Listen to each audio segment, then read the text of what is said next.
Welcome back, Focus Learners, to another explainer.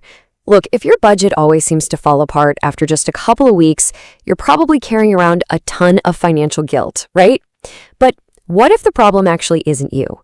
What if the problem is the tool itself? Okay, let's dive into this and absolve that guilt once and for all. So why do budgets actually fail? I mean, society loves to tell us it's just laziness, right? Or lack of discipline. But hear me out. You absolutely are not failing because you aren't trying hard enough. You're failing because you are literally fighting against your own brain's wiring. And this brilliantly illustrates the real issue here. We're dealing with a massive psychological mismatch. For years, we've bought into this myth that raw willpower can just force us to stop spending. It's treated like a moral failing.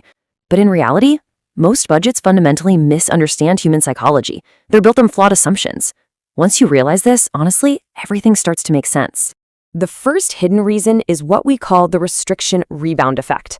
When a budget demands absolute 100% restriction, your brain immediately fixates on exactly what it's being denied. Think about it like a failed diet. If you tell yourself you can never ever eat sugar again, your sugar cravings skyrocket, right? Well, financial restriction triggers the exact same psychological response. It's so true. Extreme restriction inevitably triggers a massive rebound. Eventually, the dam just breaks, and one giant binge purchase completely undoes weeks of careful saving. It is incredibly frustrating. But your problem wasn't a lack of discipline. Your budget was actually a system perfectly designed to trigger the exact rebound response it was trying to prevent. Moving on to reason 2, emotional triggers.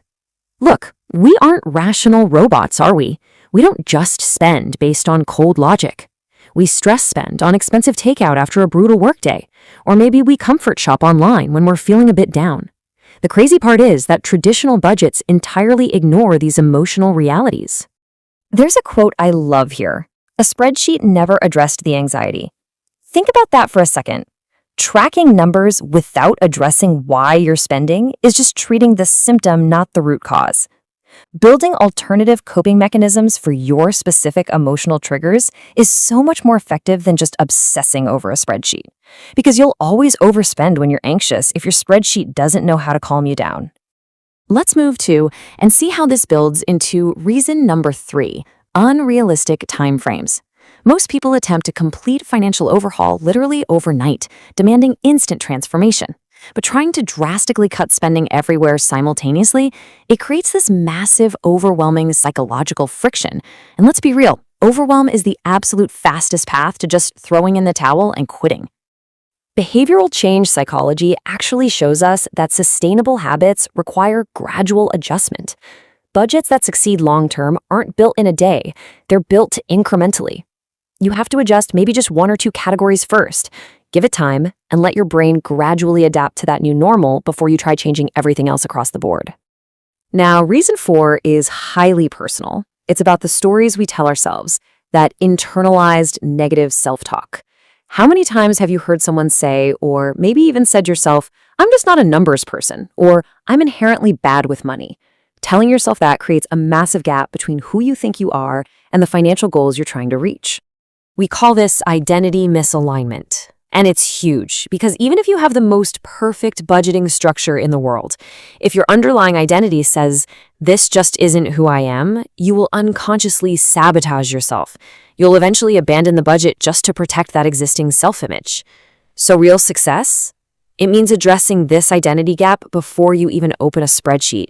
Let's look at reason 5, focus.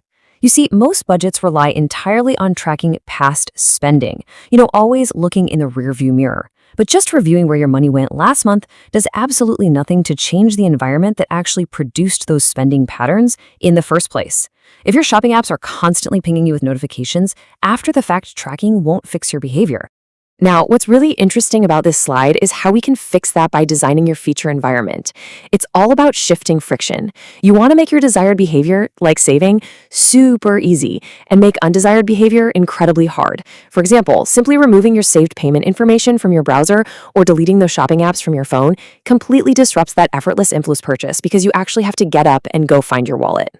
And that brings us to reason 6, which honestly might be the most overlooked one of all. Budgets fail when they focus entirely on restriction without providing any genuine reward. Human behavior responds incredibly powerfully to positive reinforcement. Yet, for some reason, most budgets act purely as punishing systems, and punishing systems rarely, if ever, sustain long-term motivation. To succeed, a budget has to flip this dynamic entirely. It must incorporate genuine, planned enjoyment. And we aren't talking about those sneaky, guilt-ridden splurges here. When you intentionally budget for rewards, the entire system stops feeling restrictive, and it actually becomes a highly empowering, sustainable tool. So the crucial point is this: budgeting stops being some sort of painful moral test when you finally build a personalized system around how your brain actually works. Budgets fail because they ignore restriction rebounds, emotional triggers, unrealistic timeframes, identity misalignment, environmental design, and the absence of rewards. Fix those, and you fix the budget. Once you understand what's really happening beneath the surface, you can finally build money habits that actually